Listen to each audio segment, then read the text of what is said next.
Welcome to the Church Universal series, where we seek to tell the often untold story of the many apostolates in the Catholic Church which are making a positive difference in the world through their charitable works and prayerful lives. How are the spiritual needs of men and women who serve in the United States military, as well as veterans and VA hospitals and many other places, being met? That is our topic for today. Hello, I'm Father Joseph Merriam. My guests today are from the Archdiocese for the Military Services USA. Bishop Neil Buchan is the Episcopal Vicar for the Western United States. Father Christopher Doering is a U.S. Army chaplain, and Father John Ruderman is a U.S. Air Force chaplain. Welcome to all of you. Well, thank you, Father. It's great to be here on your show. Thank you. I learned so much in our discussions that we had earlier today, and you yourself, Father Buchan, or Bishop Buchan, you have a distinguished military background. Why don't you tell us a little bit about that? Well, I went to John Carroll University in Cleveland, Ohio, and while I was studying at the university, I was also in the ROTC program, Reserve Officers Training Corps. And so when I was graduating and getting my diploma, I was also commissioned. So I became a lieutenant in the Army, and I served for 7 years. I served in the infantry and also in the Transportation Corps. I discerned a vocation at that time, and subsequently left active duty, started talking to vocation directors, and became a co-sponsored seminarian for the Diocese of Cleveland, Ohio, and the Archdiocese for the Military Services. And was a chaplain candidate, and came back on active duty as a Catholic chaplain, and served a total of 28 years in service, and then retired. And you saw some time overseas as well, right? In Iraq and Saudi Arabia? Yes, I had 6 years in Germany, and 2 tours to Iraq, 1 tour to Saudi Arabia, and 2.5 years in the Republic of Korea. Yes. So co-sponsored seminarian means that both the Archdiocese of Cleveland as well as the Archdiocese for the Military Services were involved in your education? Very much so. So while I was in the seminary, of course, you're in the program for priestly formation. But then during the summer, I would go on active duty as an Army reservist, and maybe had an assignment in hospital ministry at Walter Reed, or prison ministry at the disciplinary barracks at Fort Leavenworth, or Fort Bragg, or Fort Knox. There was always something to do during the summer with the armed forces. Now, this morning in our discussions that we had, we talked about it is the Archdiocese for the Military Services, and you put an emphasis on for. Could you talk about that? Well, I'd be happy to do that. We are not a part of the federal government. And so there's a separation of our church and state. And so the Archdiocese for the Military Services is for the Catholic Church within the United States Armed Forces.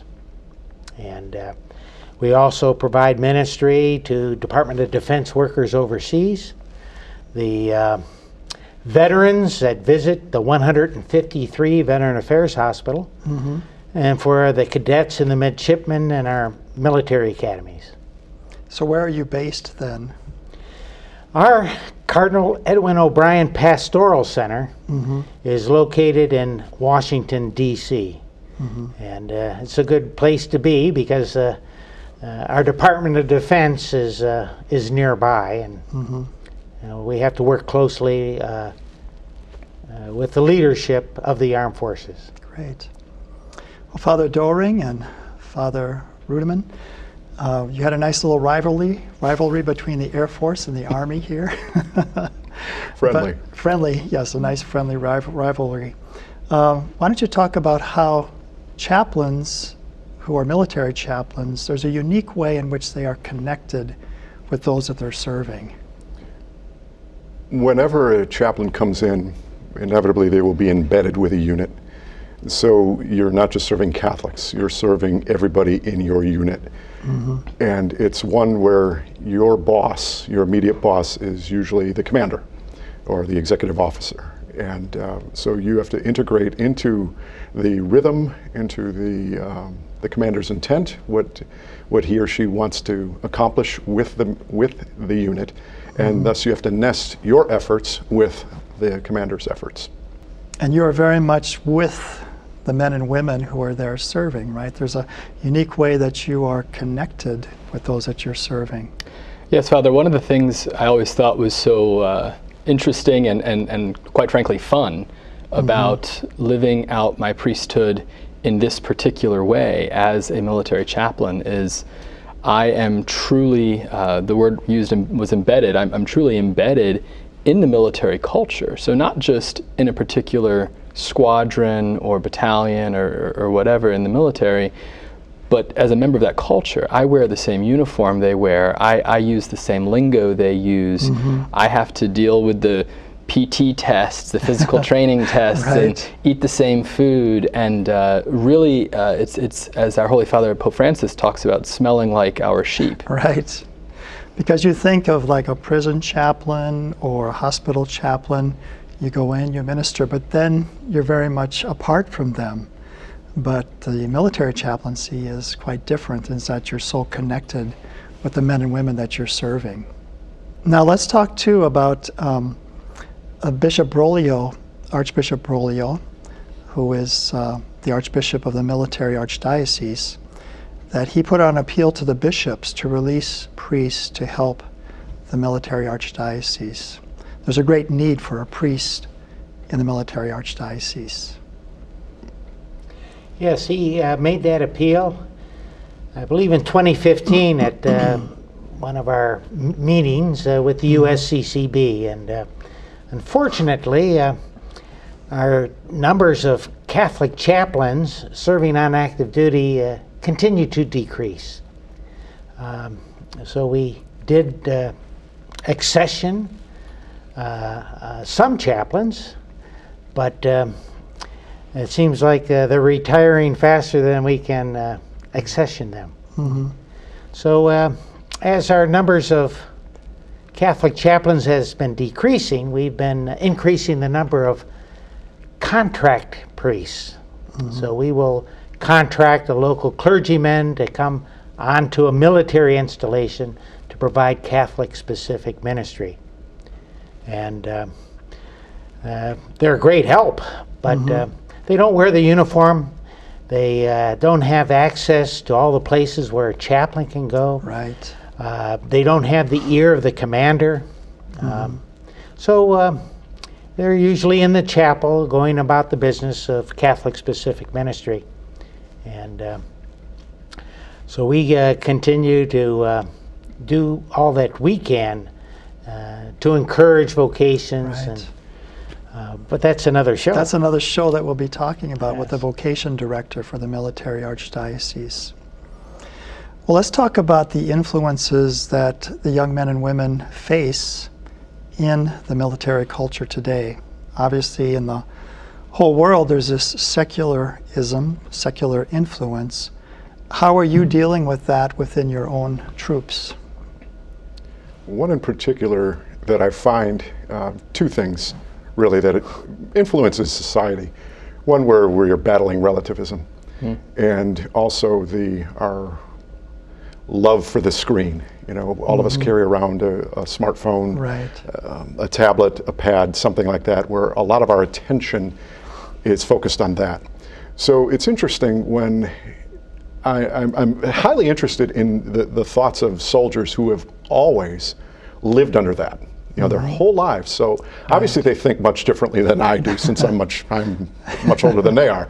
But so I'll ask them, you know, just about different issues that may pop up, and when I kind of detect there is that relativism in there, I said, but why did you join the Army? And they look at me odd, and I said, well, but if you're saying it doesn't matter about rules and regulations. I said, you joined freely the most restrictive society in the United States of America. So what does that say about who you are? You know, and just to kind of lead them to gravitate towards those things that within the military we all have our values, you know, the Army values and you know, loyalty, duty, respect, integrity, honor, personal courage. So we focus on what is invisible. You know, the most important things in life are invisible. And I see that this is not foreign to you. You know, so where we want to grab onto something that is solid versus something that is back and forth. And then on the screens, I said, well, what are you using it for? Right. Ultimately, you know, where what does it help us do? Well, so I can connect. But okay, that may be a good step. But how are we using it to help us truly foster our relationships, or even who we are as individuals? Right. Father Ruderman, some would say, well, isn't this a conflict of interest, being a Catholic priest, being in the military? What would be your response to that? So one of the things I would say is the prayer that our Lord himself taught us includes the petition that thy kingdom come, right? And that we all have a part in helping to bring about God's kingdom, recognizing, of course, that it's never going to be fully realized until the Lord comes again, and yet we do have a job to do here and now to help bring to bring God's kingdom to fruition. And something I've always found interesting was we are called the Department of Defense. Right. You know? Back in the day, a long time ago, we were the Department of War, but we're the Department of Defense.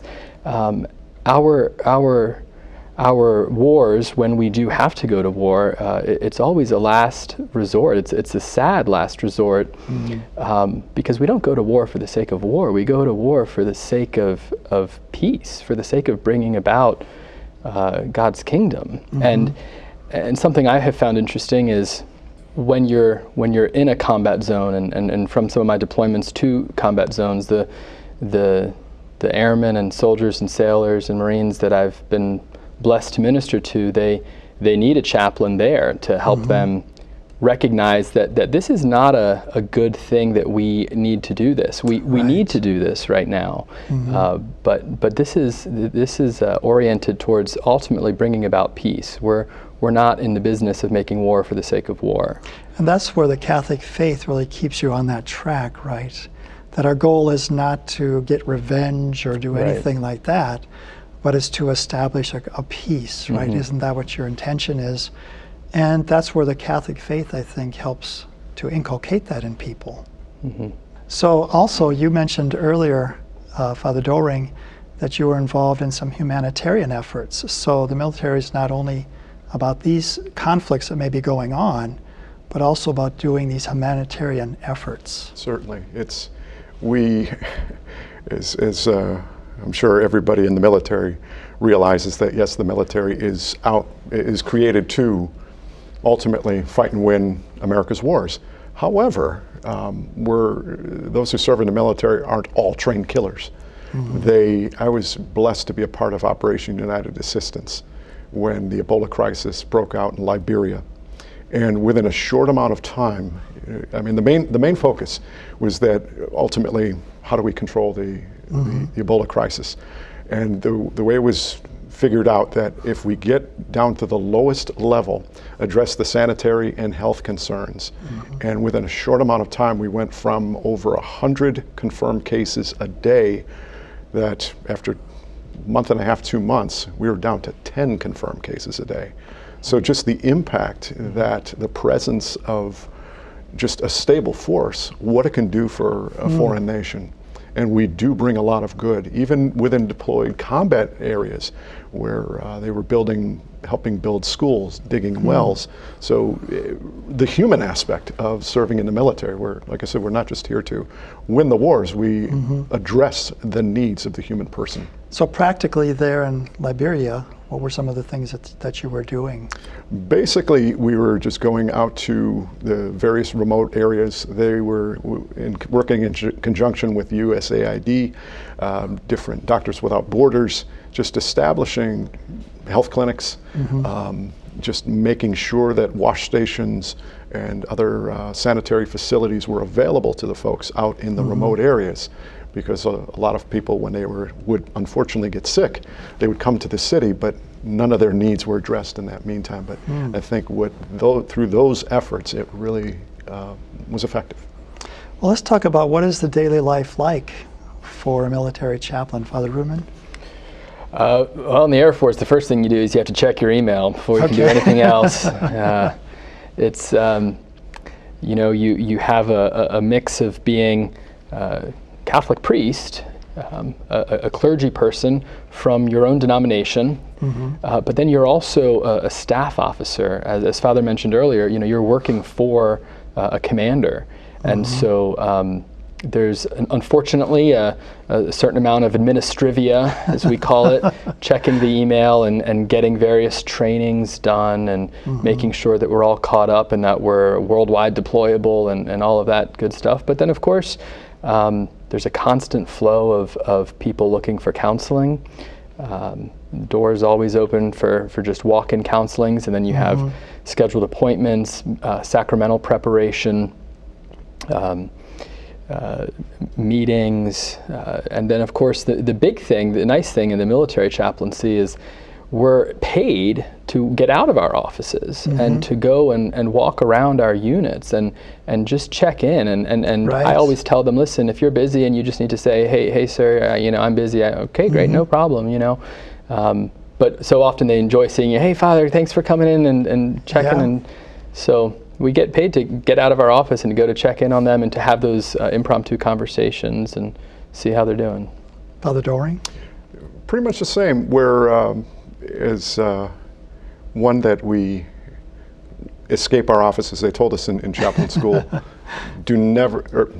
they said, don't take this in a bad way, but never get caught in your office. And because the way I equated it, and I never saw myself in this regard until a priest was mentioning this to my mother when my mom shared with this priest what I do, and he says, oh, he's a missionary. And I never thought of it that way. Right. Yeah. I've served in the Archdiocese of Chicago, and yeah, we are missionaries on a local level. Right. Just we don't have to travel. Well, sometimes we do, but at least our immediate flock, we go out. Because if we're expecting the service member to come to us, it's not going to happen every time. But like Father said, it's most helpful when they see you, and more often than not, that's when something will spark a conversation. Do any of you have any stories you'd like to share about how your chaplaincy has affected people, how they were blessed by it, gave them courage maybe in a moment when they were going through a crisis, and just the value of your chaplaincy? Well, I think every chaplain that is serving in the military is engaged with intensive counseling.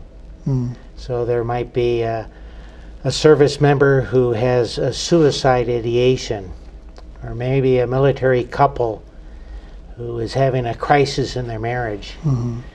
And I think every military chaplain could say with some confidence that they have saved a life or saved a marriage. And it's important to be there in times of distress and suffering and where there's dying, and the light of Christ can shine anywhere. Right. I think that our Catholic chaplains, when they're counseling, they're giving the members of our armed forces the words of Christ. Yeah. They hear the voice of Christ. Beautiful. Any stories from your own experiences as chaplains? Sure. I remember an instance once where I was just sitting in my office one day trying to get caught up on some of that administrative work and get a knock on the door, and it's one of my airmen, and he comes in and he says, hey, Father, do you got a minute? And sure, come on in. And he says, you probably know this, but I'm not Catholic. I'm not really any religion. If you had to call me anything, I'm probably an agnostic. But I just really need to talk to someone about something. And of course, I won't get into the details of the conversation. But Right. We, the Chaplain Corps, is the only organization, the only helping agency in the military that has 100% confidentiality. There are a lot of other helping agencies in the military, and they have a lot of good training that we do not have, but the Yes. one thing that we have that they do not have is that 100% confidentiality. And so I will have airmen just show up who just need to get something off their chest, and it may have nothing to do with God or Yeah. religion. And yet for me to say this is a part of my ministry as a Catholic priest, to minister to this person, and maybe that will be the touch that hopefully one day brings them peace, brings them ultimately to the author of peace. But I remember coming away from some of those conversations thinking, none of my classmates from seminary are doing this. Right. They're all ministering to Catholics. I'm ministering to Catholics and to everyone. And they have an idea that Catholic priests practice keeping confidentiality, right? Because we hear confessions so frequently. It's kind of built into our psyche as priests, as a bishop, that you just keep these delicate matters to yourself. You're not sharing them with others.